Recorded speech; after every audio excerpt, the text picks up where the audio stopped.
Hey guys, 732 of your crew back. I'm Mikey. I'm Mike. This is season 1, episode 5 of Frieren. We're in pretty much a quarter of the way through the series already, which is pretty interesting. Frieren's starting her real journey, which is the old journey just redone again. So we're retracing our The steps journey beyond Journey's End. to see if we get emotions and feelings. Try to figure out what humans are about. So yeah, let's go figure out what humans are about. Thank you for joining us. We're going to be starting in 3, 2, What's an interpersonal relationship?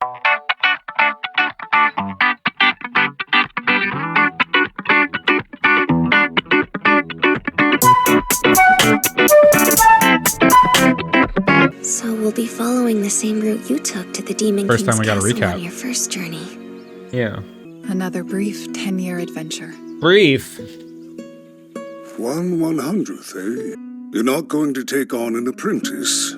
A journey is better with someone to talk to. I fear it would be a waste of time. No matter how much I teach them, they'll surely die. How cheery. That's not how relationships work. That's how they work for me. Just consider our adventure. It's taken up less than 1/100th of my life. It's funny, don't you think? How much that 1/100th has changed you. Ow. Goodbye for now. For now. In comparison, for me, our journey's been one half. I've spent one half of my life with you. It's going to be much more than that from here on. The pacing of this show, even though I've rewatched it like 4 times, continues to confuse me. It's because it goes from like a day is like a whole episode to like 4 months is like I'm 10 thinking minutes. of Is like, everything that's upcoming, and I'm like, how are we a quarter of the way through, or like 20% of the way through the season? they could literally skip like 10 years in like 5 seconds or do a whole episode about one day.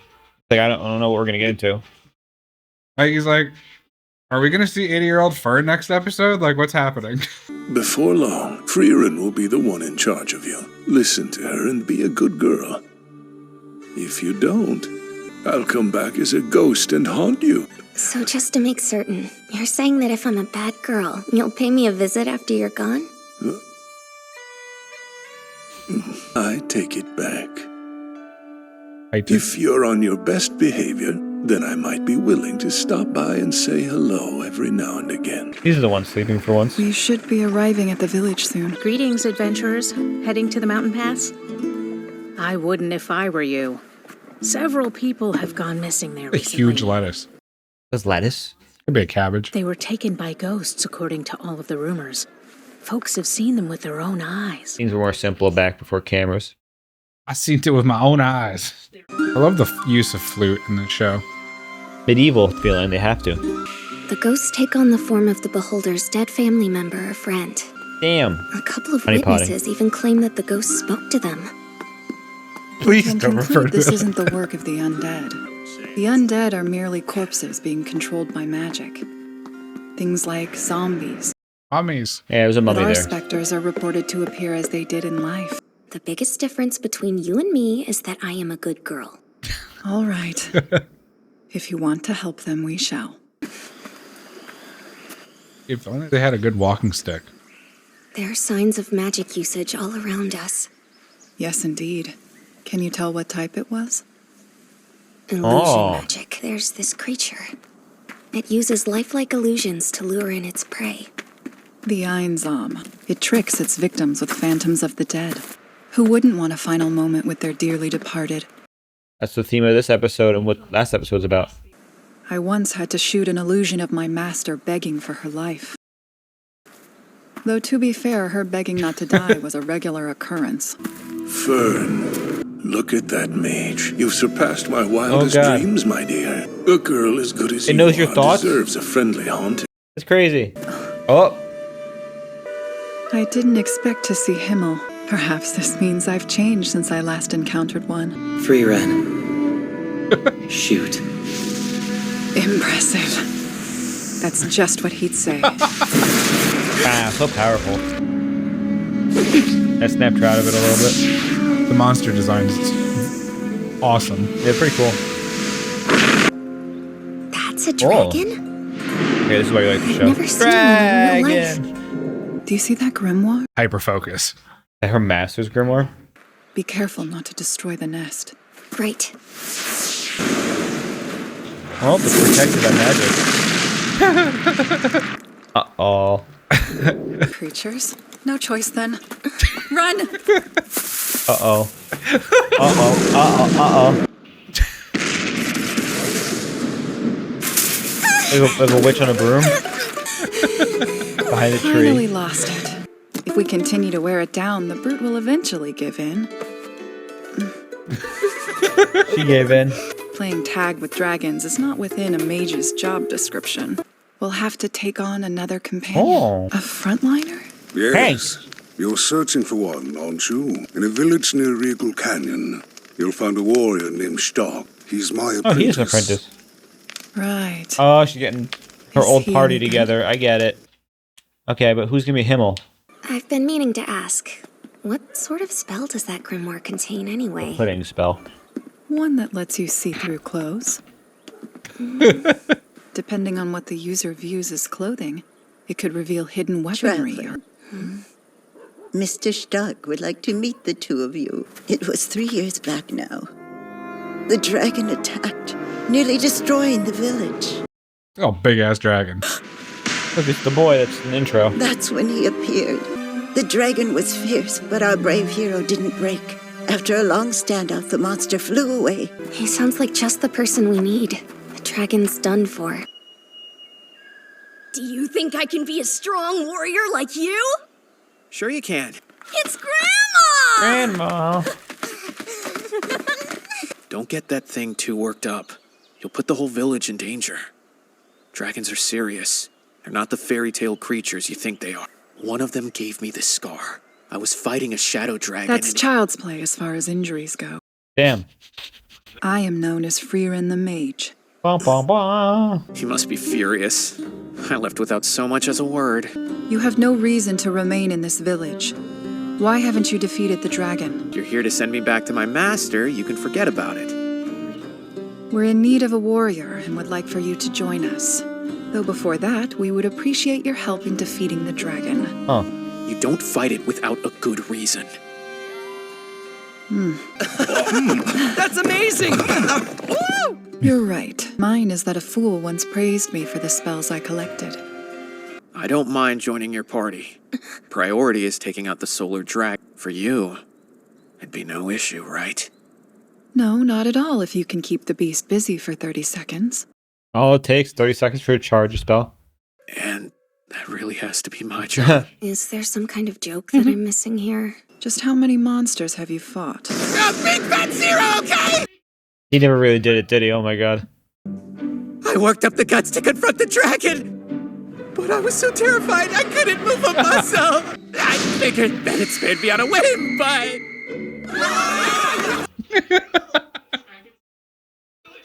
Right place, right time. This one's no good. We should get going. Is this from her and friends? Cut through this. What was that sound? Stark, I imagine. When his village was attacked by monsters, he fled and never looked back. Oh. He's like me. Now he's finally ready to fight for Easy to someone push. other than himself. He's a magic user too? Nope, Oh, he just swings that hard? that's just his axe. I see now. Your training is what made this fissure.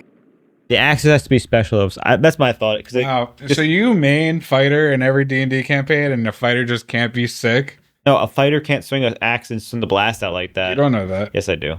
The fighter in every D&D campaign. You play the same subclass. Yeah, and I swing a sword, and it doesn't do that unless it's magical. That's just my thought. And there's the emphasis on the weapon at the end. Unless it's a normal one, he swings it so hard. That's just my thought. Is maybe it's an heirloom or something passed down, and he's a coward, and that's part of why that's a good guess. he doesn't believe in himself That's a anymore. good guess.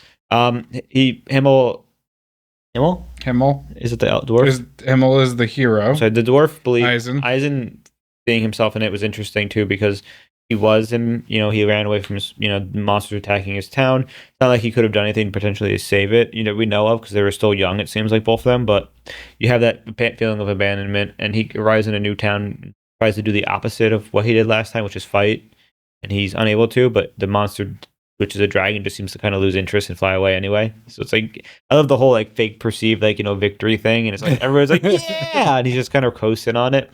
But he does need a reason to fight that's not himself right now, and the village was a reason to fight, but like it's also kind of proving himself to Frieren too. It feels like, and his master. If he does win this, the whole keep him busy for 30 seconds thing was funny too. Cause it's like, yeah, who's gonna do that? Me? Wait, what? Huh? He's obviously the dumb, melee main, dumb melee main, and it's like, making fun of the fact that low intelligence, high strength, might have high charisma too. I'm excited to see where he's going though, because it feels like I said, they're kind of mimicking the party, which means they might need a fourth member eventually, unless there is no fourth member, and that's the case. I do think it's been pretty interesting progressing. The fact that they're fighting a solar dragon's cool. It's not just like a regular dragon, but a solar dragon, which is like makes me think they made their own stuff up for this series. The monster designs are pretty cool. Are unique enough while still being like identifiable, which I like. I think for this episode, it didn't seem like there was too much in terms of movement besides like we met his apprentice, and his apprentice is going to join the party. Obviously, we want the grimoire because it makes us able to see through people's clothes. But she already has a spell that removes people's clothes. She has a potion. So, I mean, like she's like collecting strange things just because she was praised for it, and it goes to show that that's how she's holding on to the memory of her potentially cherished. She didn't realize until it was too late. Yeah, I mean it's like. She found her hyperfixation and is like super focused on it with the collecting spells, and the fact that someone gave her like the approval was clearly meant a lot to her. Yeah, and it's there's a lot to unpack in with like what's going on in the show, because it comes across as just like a slow like what's happening anime, but every little bit of it is like piece of a puzzle of unraveling what's happening. And yeah, I mean we've touched on most of it. You've been picking it up pretty well with how it's Frieren's exploration of like getting in touch with people and growing as a person and developing those interpersonal relationships, where she has like no real basis to go off of with that. I mean, the biggest highlight for that was when they're in the forest with the spirits, and they're like, okay, if you see the spirit, it's fake, and we know that, but it's the apprentice is like super like I can't do this, and Frieren meanwhile I was like, oh my god. You got exactly what Himmel would say. Sweet. Shoots him. And it's like it shows the difference in like logic versus emotion and also experience. And she's been here before, so it also helps. Like her master was begging her, but she still did it. It just also goes to show that she doesn't contain the same human emotions fully yet. Like perceive them because of how slow her time. Like they emphasize how much slow her time is. Yeah, and there's a lot going on, and it really goes in because we don't talk about Fern as much. We've been focusing on Frieren, but like Fern is in a similar boat of like developing understanding. Well, because she really didn't. She got orphaned as a young child and then lived with a priest for like 10 years. Two personalities are different too. Yeah, I mean Fern is more human, that's for sure. But she's also is developing and like figuring out how to function with the weirdest people. I mean, the apprentices is what I mean. The apprentices are carrying the personalities of their masters, kind of. Yes, which is why Frieren says Fern's just like her, and Eisen says Stark's just like him. Yeah, and I'm enjoying it. Curious to see where it keeps going. So yeah, thank you for joining us, Mikey. I'm Mike. This was episode 5 of Frieren. We'll see you next time. Take out Patreon for full list of this, and let us know if you're enjoying it. If you're new to us, say hi, and we'll see you. Toodaloo.